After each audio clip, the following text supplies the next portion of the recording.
Brenda, cámaras, por favor. Tatiana, Andrea, Carol, Daniela, Andrew, Leyson. Hola, profe, buenas noches. Buenas noches.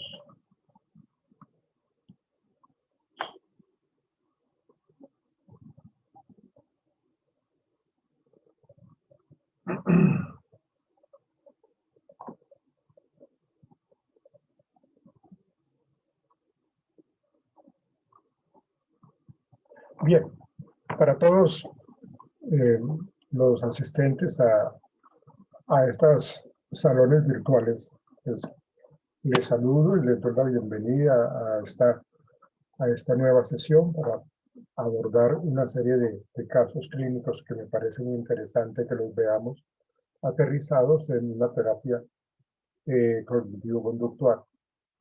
Todo lo que hemos trabajado de pronto se van a ver reflejados allí en estos casos clínicos.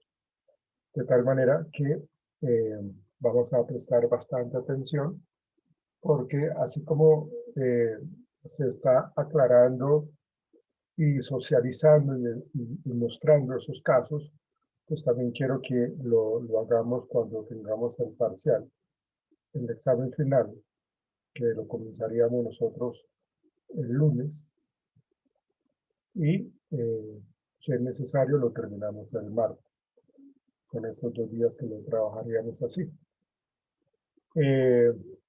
Entonces yo al finalizar la sesión de hoy voy a quedarme con Meli para poder asignar a cada pareja los casos que tienen que analizar. Entonces, para que tengamos presente eso. Para el día de hoy, Daniela Mejía, teníamos contigo una presentación de unos casos. Sí, profe. Entonces, si Sí, te diste profe. cuenta, si los viste, estaban bastante desmenuzados en lo que tiene que ver con la presentación de un caso clínico y cómo se tiene que abordar. Entonces, si tienes alguna inquietud, alguna duda, pues me cuentas, me pides la colaboración y con mucho gusto te apoyo eso. Pero entonces vamos a comenzar. ¿Vas a compartir pantalla? Ok, profe. ¿O vas a socializar? Sí, señor. Profe, tengo solo un problema. Solo tengo un problema que como voy a compartir la pantalla y me toca desde el celular, pues no voy a poder tener activa la cámara, pues porque como voy a estar ejecutando varias funciones, el internet está muy lento, entonces no quiero que interfiera pues en el proceso de la exposición. Listo, Daniela. Entonces no sé si hay problema. No, pues por si eso. tienes que hacerlo así. Listo, profe. Entonces ya comparto pantalla. Igual, pues si vas a estar tú interactuando, pues se te va a escuchar la voz, entonces ahí sé que estás presente. Listo, Ok. lo puedes hacer. Buenas noches. Tú, Nicolás. ¿Qué más, profe? Bien, ¿usted qué tal? Bien, profe, muchas gracias.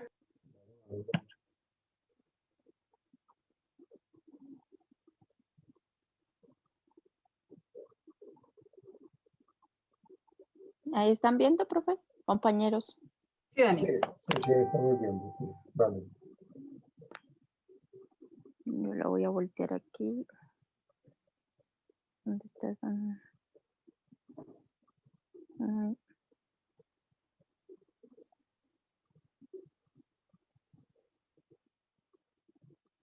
Bueno. Primeramente, buenas noches, compañeros. Espero se encuentren muy bien. Yo les voy a hablar sobre los artículos, como lo venía mencionando anteriormente el profesor, sobre la intervención cognitivo-conductual y obviamente en el manejo de las obsesiones y las compulsiones con trastorno obsesivo-compulsivo. Bueno, antes de iniciar, pues obviamente los casos clínicos, voy a dar lo que es una breve inducción sobre qué es el trastorno obsesivo-compulsivo.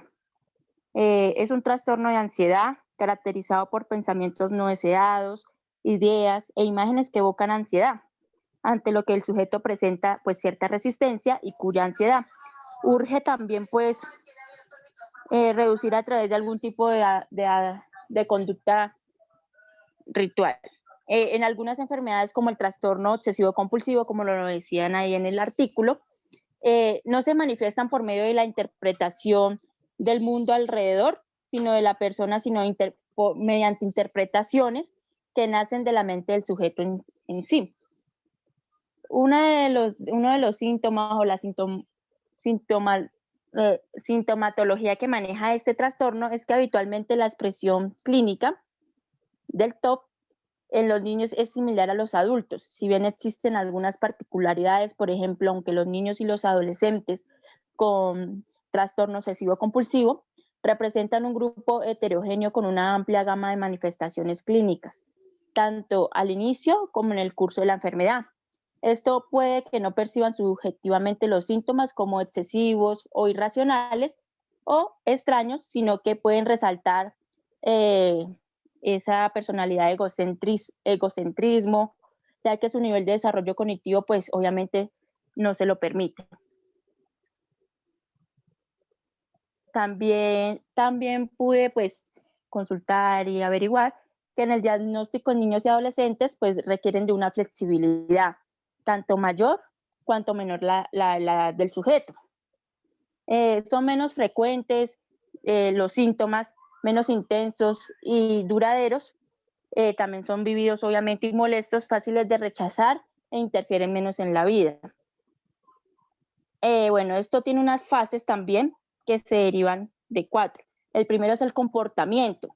El comportamiento de una persona con trastorno obsesivo compulsivo es la acumulación compulsiva, la agitación, el aislamiento social, el comportamiento ritualista, hipervigilancia, impulsividad, movimientos repentinos, repetición persistente de palabras o acciones que no tienen sentido. Psicológicos, se deriva la depresión y el miedo. También se ve muy afectado lo que es el estado de ánimo, porque se maneja lo que es, obviamente, muchos ataques de ansiedad, viven ataques también de pánico o sienten culpa o temor ante cualquier situación. También hay unos comunes que podemos analizar, que es la situación repetida de pensamientos o digamos a la aversión a la comida o las pesadillas. Bueno, el tratamiento pues en primera instancia es la prevención a la efectividad. La respuesta junto con otros componentes tales como el entrenamiento cognitivo y el manejo de la ansiedad, que involucra a los padres y a los familiares. Se enfoca fundamentalmente en modificar emociones y conductas a través de cambios en la forma de pensar, la exposición al estímulo y la exposición a la respuesta preventiva. Aquí el artículo nos nombraba que Vázquez Rodríguez y Martín Cardinal en el 2003, ellos apoyaban como la colaboración de la familia y el empleo del reforzamiento positivo. Son especialmente importantes en el caso de los niños. Ahí se maneja una terapia convencional, como puede llevarse también con medicamentos o una combinación de ambos. Las terapias que más se pueden ver influenciadas. Conversacional. Conversacional, qué pena, profe. Lee bien porque ya hay varias cosas que te hace equivocar. Vale, profe, qué pena. Tómalo con calma. Qué pena. Que siempre me da nervios, profe. No, asúmalo porque pues igual bueno, tienes que las terapias. Las terapias. Bueno, esto se ve influenciado por el grupo de apoyo, la terapia cognitivo-conductual, terapia de aversión, psicoeducación, terapia racional, emotiva conductual, exposición con prevención de respuesta, la psicoterapia, la desensibilización sistemática y la terapia de grupo. Ya como les había comentado anteriormente, los medicamentos pues son inhibidores selectivos de la recaptación de serotonina, ansiolítico y antidepresivo. Bueno, el artículo también nos anunciaba algo muy importante, que era el tratamiento, cómo se veía influenciado.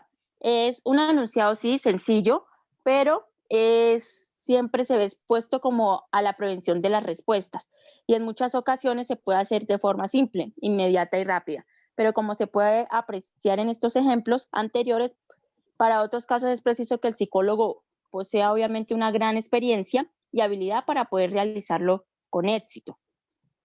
Como trastorno de la ansiedad, que es el tratamiento cognitivo-conductual, consiste en la exposición a lo que se teme, pensamiento o realidad, con la prohibición de realizar conductas de evitación. En este caso, rituales neutralizadores, de forma que el paciente se arriesgue a sentir la ansiedad, la aceptación de la ansiedad que se siente en un proceso que ayuda en el tratamiento. Ya aquí paso a lo que es a la psicoterapia cognitiva individual del trastorno obsesivo compulsivo. Aquí pues ya me enfoco más que en lo que es cómo nosotros los psicólogos entramos como a reaccionar ante un caso de esa situación. Pues es una forma de entender cómo piensa uno acerca de sí mismo, de otras personas y del mundo que los rodea, y cómo lo que uno hace que afecte los pensamientos de esas personas y sentimientos. La terapia cognitiva conductual nos puede ayudar a cambiar la forma como piensa, que es ya el proceso cognitivo, y cómo actúa ya es el proceso de la conducta, lo conductual. Y estos cambios lo pueden ayudar, obviamente, a sentirse un poco mejor. Los tratamientos que se pueden manejar en estas terapias, en el artículo nos nombraban que en el año 1960, Víctor Meyer desarrolló un tratamiento específico para este tipo de trastorno llamado exposición con prevención de respuesta, o EPR. Este tratamiento mostró resultados muy alentadores, con una respuesta inmediata en el 40% al 75% de los pacientes a los cuales se les aplicó. Desde entonces existieron numerosos modelos cognitivos, los del trastorno obsesivo compulsivo, los sucesivos modelos cognitivos sobre este dicho trastorno han identificado que ciertas creencias y evaluaciones erróneas relativas a los pensamientos intrusivos están implicadas en el mantenimiento del trastorno. En el tratamiento se basa el modelo cognitivo del trastorno obsesivo compulsivo, que propone que los sesgos a través de los cuales se valoran las ideas intrusivas son el principal factor de mantenimiento del trastorno.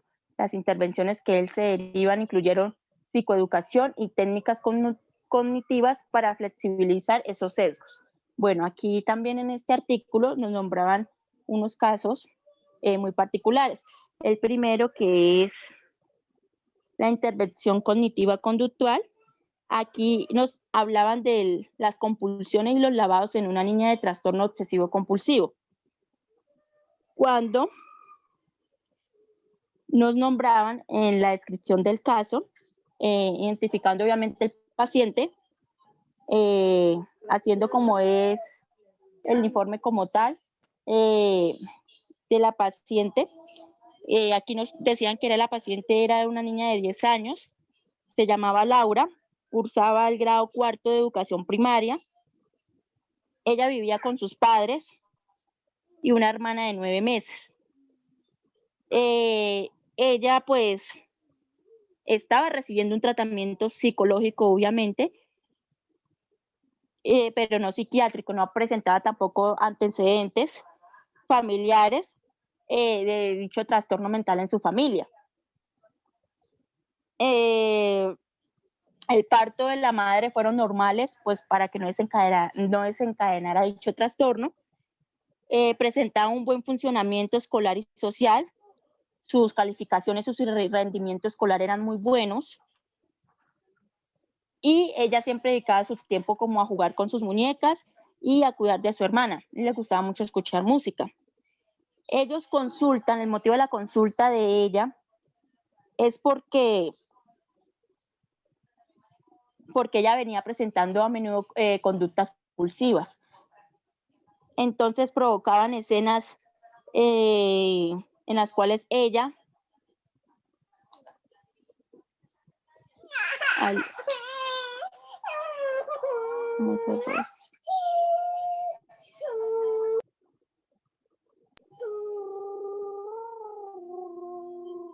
¿Me escucha, profe? Sí, claro que sí.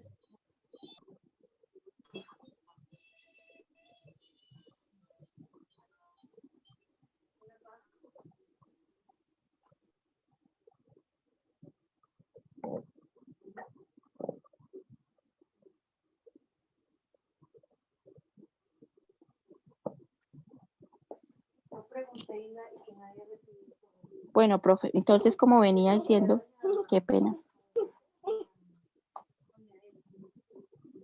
Bueno, ahí se encadena lo que es obviamente el análisis psicológico, que se ve ligado también a la historia del problema, ¿no? Que viene presentando el paciente anteriormente.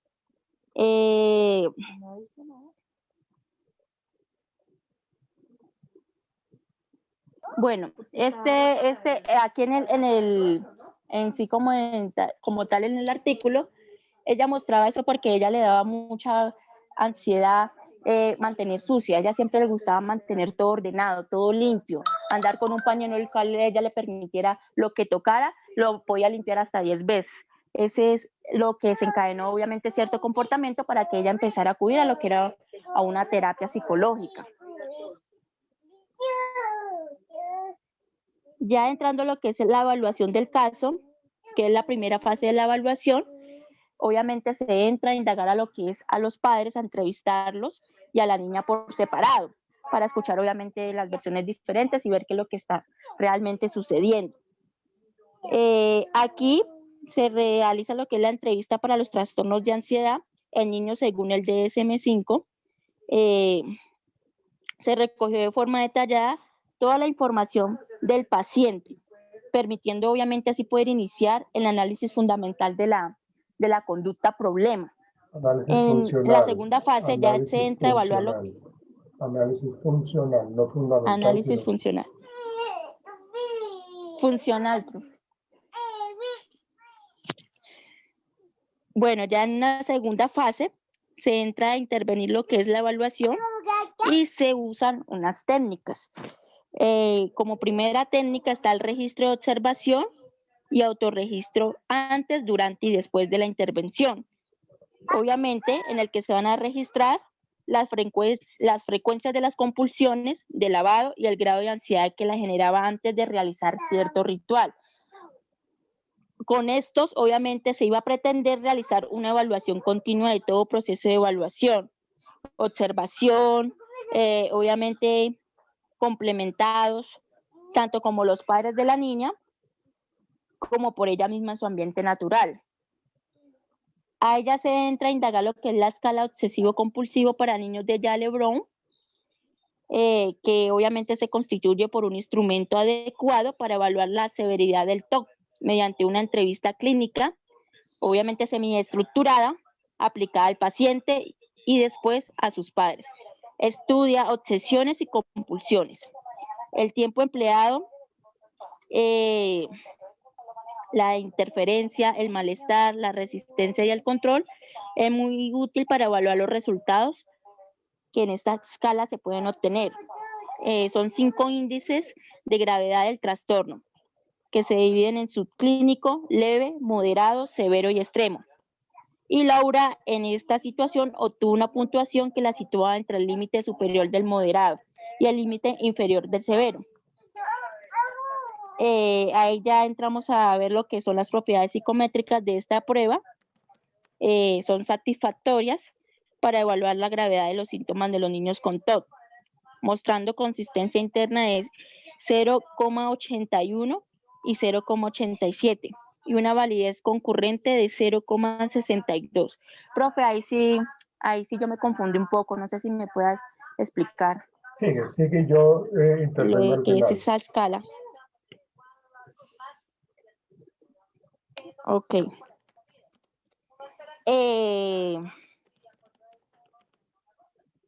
Ya ahí lo que es el análisis, la evaluación del caso,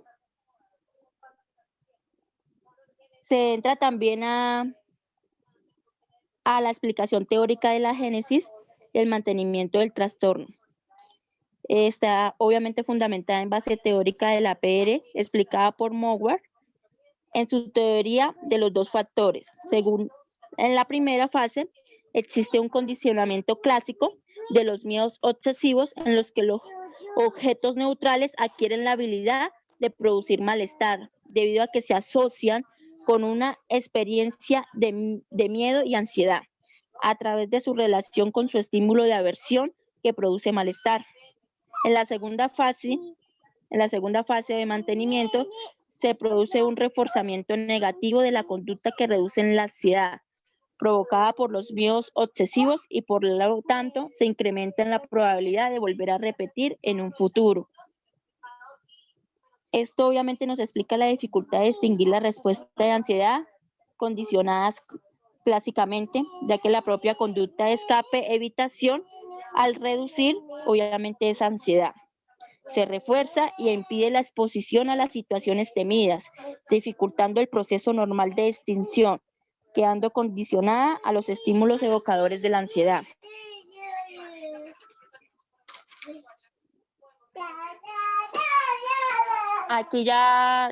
Aquí el segundo paso, el tercero, es la aplicación del tratamiento.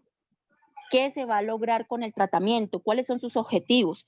El objetivo, después de analizar los resultados del proceso de evaluación y la formulación clínica, se plantearon unos objetivos, los cuales fueron 5. Primero está ayudar a la niña a que comprenda el problema que ella adquirió y que tiene en su momento y cómo mantenerlo. El segundo es reducir la ansiedad que a ella la provoca activar. El tercero, reducir la frecuencia a un número que sea obviamente razonable al día para su respuesta de lavado. Después, desarrollar habilidades cognitivo-conductuales para que ella pueda afrontar sus obsesiones, sus compulsiones y el malestar que la asocia a ellos. Y como último, modificar o flexibilizar las reglas rígidas sobre la creencia subyacente que hace vulnerable a la niña ante este trastorno.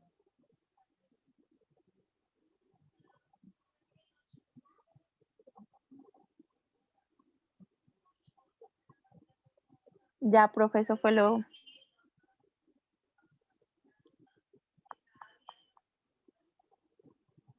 ¿Ya terminaste? ¿Y el otro caso no lo vas a abordar? Sí, profe, ya iba para allá. O sea, eso en cuanto al primer caso. El segundo caso tiene que ver con lo que es la psicoterapia cognitiva individual. Aquí nos presentaban un caso que era de un paciente, un hombre de 46 años, era casado, sin hijos, de nivel de escolarización medio. Él refiere haber sido obsesivo siempre, pero distingue que al comienzo del trastorno lo empezó hace 20 años, porque ha venido presentando los síntomas con más frecuencia desde entonces. Él dice que se mantiene en una forma elevada, trabajó en comercio de propiedad familiar durante muchos años. Bueno, él presentaba un caso de era tan compulsivo con el aseo, que ya su círculo social, su círculo incluso amoroso, se estaban viendo muy afectados, porque él ya no recurría a tener una intimidad con su esposa por el mismo desaseo que de pronto le provocara de pronto los besos o de pronto los abrazos. Él todo tenía que limpiarlo porque realmente era algo que él no soportaba. El desorden, él tenía que limpiar 10 veces la casa y obviamente pues eran comportamientos y actitudes que no a todo el mundo les iba a agradar en su momento. Él manifiesta que vive con su mujer y que llevan ya 15 años de relación. Fue derivado a la red de asistencia clínica de la Fundación AILE por recomendación de un familiar. En el momento de la derivación, no trabajaba ni realizaba ninguna actividad que no fuera a ocuparse de la casa, de los haceres de la casa. También hace manifestación que gran parte del día lo obligaban a quedarse despierto hasta altas horas de la noche o hasta el día siguiente, por ese mismo ritual de limpieza. En la indagación por actividades placenteras, refirió que le gustaba la pintura abstracta y que antes que los síntomas lo interrumpieran totalmente, pintaba con mucha ansiedad, asistía a exposiciones y realizaba actividades relacionadas con arte y periodismo. Los síntomas que él más presentaba eran obsesiones de contaminación, como lo venía manifestando anteriormente. Él expresaba preocupaciones por la contaminación y la suciedad. Los rituales que le cancelaban la preocupación por la suciedad era limpiarse y limpiar todo lo que tocara con toallas húmedas desechables, de las que poseía una enorme provisión. Además, intentaba evitar el tocar todo lo que podía ensuciarlo. Esto lo había llevado no solamente a interrumpir el contacto marital con su esposa por esa misma situación. Aquí ya entramos a indagar lo que es el glosario de los sesgos. Como primer sesgo tenemos la responsabilidad excesiva. Él se sentía muy responsable de todo lo que sucedía a su alrededor. Creía que él podía provocar y prevenir acontecimientos negativos importantes. Como segundo sesgo tenemos subestimar la importancia de los pensamientos. La sola presencia de un pensamiento significa que es importante. La tercera es la función del pensamiento acción-probabilidad. Pensar algo aumenta la probabilidad de que ocurra la verdad. Cuarto, fusión pensamiento-acción moral. Los malos pensamientos son tan malos como las malas acciones. 5. Importancia de controlar los pensamientos. Uno puede y debe controlar sus pensamientos. 6. Sobreestimación del peligro. Exageración de la probabilidad o gravedad del peligro. Como 7. Intolerancia a la incertidumbre. Dificultad con la ambigüedad, la novedad y el cambio inesperado. Y como último, tenemos el perfeccionismo. Hay una solución perfecta para cada problema y hacerlo perfecto es posible y necesario. Cualquier fallo tendrá consecuencias muy graves.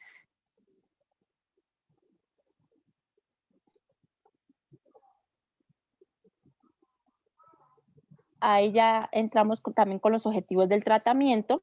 El objetivo central de la intervención fue reducir la sintomatología mediante la flexibilización de los sesgos. También se intentó aumentar la actividad funcional del sujeto, estimulándolo a realizar actividades de su interés. Posteriormente, se intervino en variables interpersonales del paciente, entrenándolo en cómo ser más asertivo con su familia.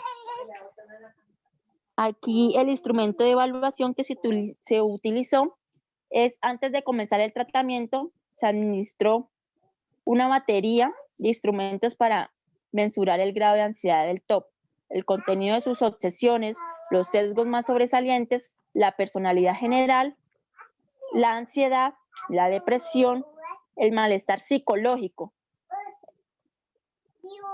Obviamente fue administrada y corregida por un especialista en evaluación psicológica que diagnosticara presuntivamente el TOP. Luego el paciente fue entrevistado por una terapeuta experta que realizó un diagnóstico diferencial y lo confirmó.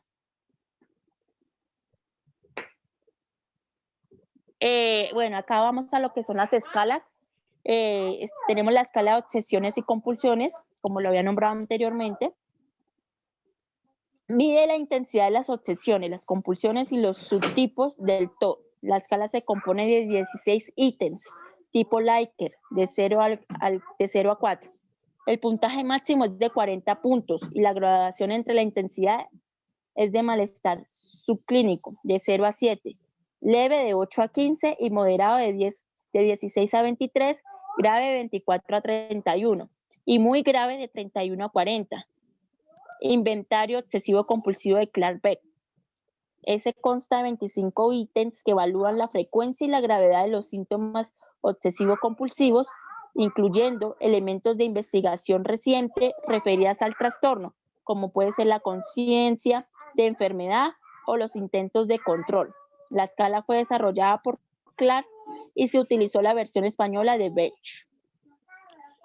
el inventario de creencias obsesivas revisado. El ICO es un cuestionario que mide creencias disfuncionales relativas a las obsesiones que posee un sujeto. La evaluación de cuáles de los sesgos son las más notorias no solo permite organizar con mayor racionalidad la intervención, sino que también consta de 50 afirmaciones con las que el sujeto debe definir en qué medida lo describe, en una graduación de 1 a 7. El inventario no tiene baremos ni puntos de corte, pero existe buena correlación entre el nivel de los sesgos y la intensidad de la sintomatología. La descripción de la intervención: la terapia tuvo un formato semanal de 1 hora de duración cada sesión. Fue administrada en la sede de la Fundación en la ciudad de Buenos Aires, Argentina. El terapeuta era un psicólogo de sexo masculino de 29 años, con 4 de formación de posgrado en terapia cognitiva y con menos de 5 años de experiencia clínica. El caso fue supervisado por especialistas de la Fundación y expertos en el trastorno obsesivo compulsivo.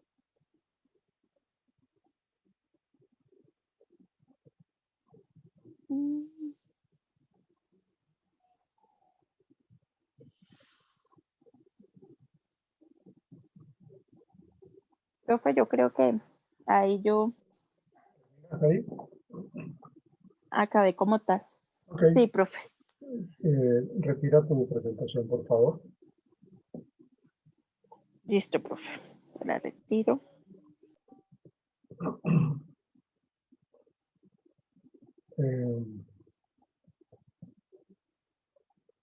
Es muy importante que cuando nosotros abordemos un caso, lo podamos como desglosar de una manera como que me permita entender el caso, me permita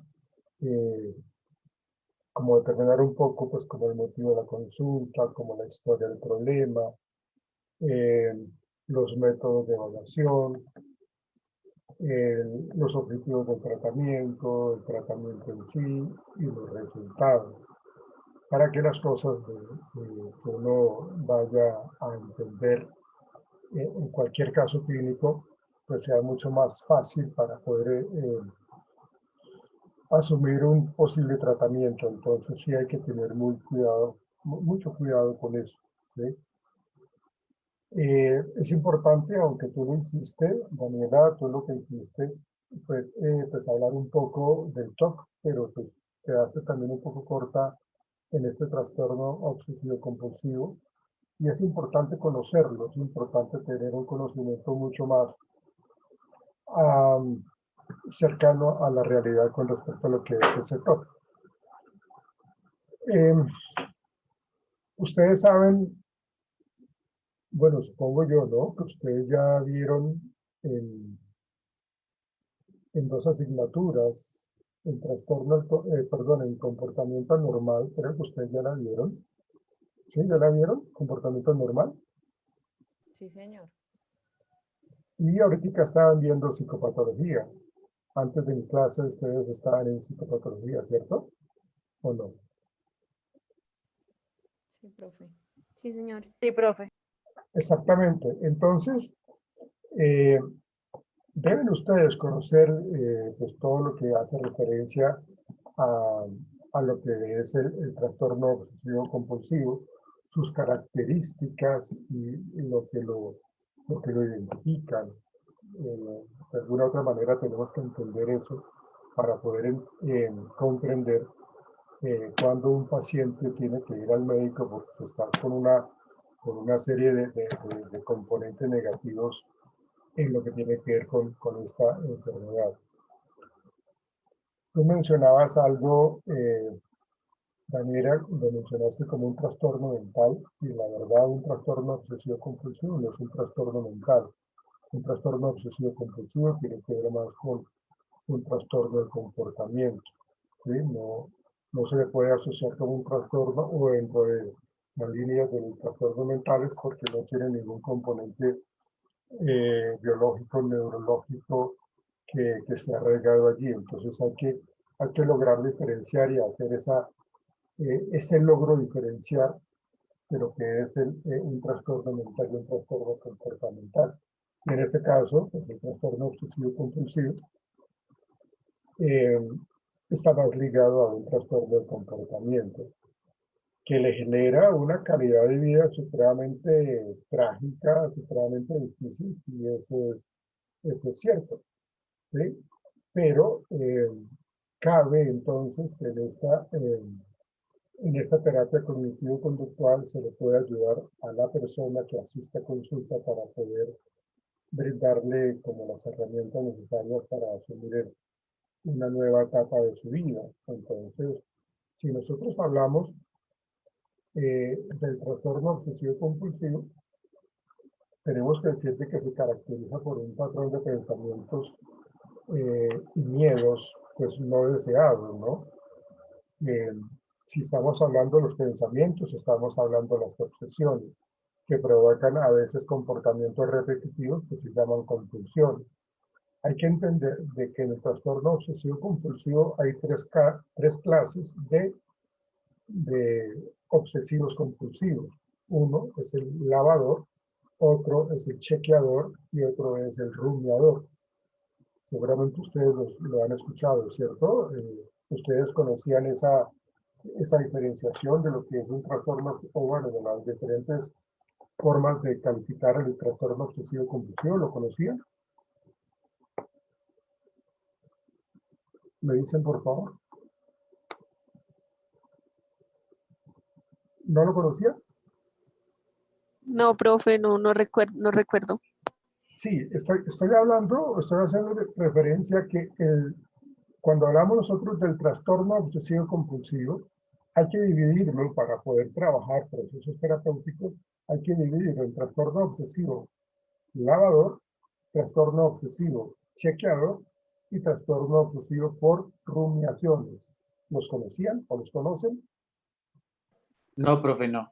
No, Bueno, señor. tenemos que hablar al respecto porque no podemos quedar como a medio camino cuando hablamos nosotros de estos trastornos obsesivos compulsivos, porque si yo estoy trabajando por un camino y resulta que lo que está viviendo la persona no es un lavador, sino es un chequeador, pues entonces estoy haciendo mal el tratamiento. Por lo contrario, si es una especie de rumiación, entonces tampoco me sirve.